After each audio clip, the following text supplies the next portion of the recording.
ലോക്സഭാ തിരഞ്ഞെടുപ്പിൽ ഇടതുപക്ഷം ഒരു സീറ്റിൽ ഒതുങ്ങിയതിന് പിന്നാലെ മുഖ്യമന്ത്രി പിണറായി വിജയന്റെ നേർക്ക് പലതരത്തിലുള്ള ആരോപണങ്ങളാണ് പാർട്ടി ഘടകങ്ങളിൽ നിന്ന് പോലും ഉയരുന്നത്. അതിൽ പ്രധാനപ്പെട്ടത് മകൾ വീണ വിജയനുമായി ബന്ധപ്പെട്ട മാസപ്പടി കേസാണ്. പാർട്ടി തെറ്റുതിരുത്തൽ നടപടിയുമായി മുന്നോട്ടു പോകുന്നതിനിടെ വീണ്ടും വീണ വിജയന് കുരുക്ക്. കമ്പനി രജിസ്ട്രാർ ഹൈക്കോടതിയിൽ നൽകിയ സത്യവാങ്മൂലമാണ് തിരിച്ചടിയാവുന്നത്.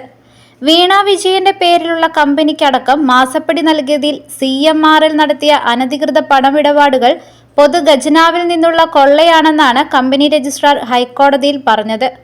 പൊതുമേഖലാ സ്ഥാപനമായ കേരള വ്യവസായ വികസന കോർപ്പറേഷന്റെ പണവും ഇടപാടിൽ ഉൾപ്പെട്ടിട്ടുണ്ടത്രേ. ചില കാര്യങ്ങൾ മറച്ചുവെക്കാൻ KSIDC ശ്രമിച്ചിട്ടുണ്ടെന്നും ഇത് സംശയത്തിനിടയാക്കിയിട്ടുണ്ടെന്നും രജിസ്ട്രാർ പറയുന്നു. CMRLുമായി ബന്ധപ്പെട്ട അനധികൃത പണമിടപാടിന്റെ പേരിൽ തങ്ങൾക്കെതിരെയും സീരിയസ് ഫ്രോഡ് ഇൻവെസ്റ്റിഗേഷൻ ഓഫീസ് അന്വേഷണം നടത്തുന്നത് ചോദ്യം ചെയ്ത് KSIDC നൽകിയ ഹർജിയിൽ സമർപ്പിച്ച സത്യവാങ്മൂലത്തിലാണ് കമ്പനി രജിസ്ട്രാർ VM പ്രസാദിന്റെ വിശദീകരണം. കമ്പനി രജിസ്ട്രാറുടെ റിപ്പോർട്ടിന്റെ അടിസ്ഥാനത്തിലാണ് അന്വേഷണം നടക്കുന്നത്. 2019 CMRLിൽ ആദായനികുതി വകുപ്പിന്റെ പരിശോധന നടന്നെങ്കിലും KSIDC ഇക്കാര്യം ചർച്ച ചെയ്യുന്നത് ഈ വർഷം ഫെബ്രുവരിയിൽ മാത്രമാണ്. CMRLിന്റെ ഇടപാടുകൾ പുറത്തുവന്ന ശേഷം KSIDCയുടെ ഭാഗത്തുനിന്ന് ചില നടപടികൾ ഉണ്ടായത് മുഖം രക്ഷിക്കാൻ മാത്രമായിരുന്നു. CMRLിന്റെ അനധികൃത ഇടപാടുകളിൽ KSIDCക്കും ഉത്തരവാദിത്തമുണ്ട്. CMRLിൽ KSDCക്ക് 13.41% ഓഹരിയും നോമിനി ഡയറക്ടറും ഉണ്ട്.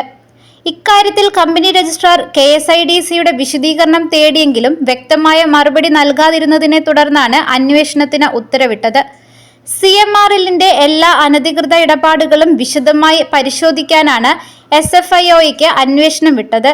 CMRLിലെ നിയമവിരുദ്ധ ഇടപാടുകൾ ഡയറക്ടർ KSIDCയുടെ ശ്രദ്ധയിൽ കൊണ്ടുവരണമായിരുന്നുവെന്നും സൽകീർത്തിക്ക് മങ്ങലേൽക്കുമെന്ന് പറഞ്ഞുള്ള KSIDCയുടെ ഒളിച്ചോട്ടം അനുവദിക്കാനാവില്ലെന്നും സത്യവാങ്മൂലത്തിൽ പറയുന്നു.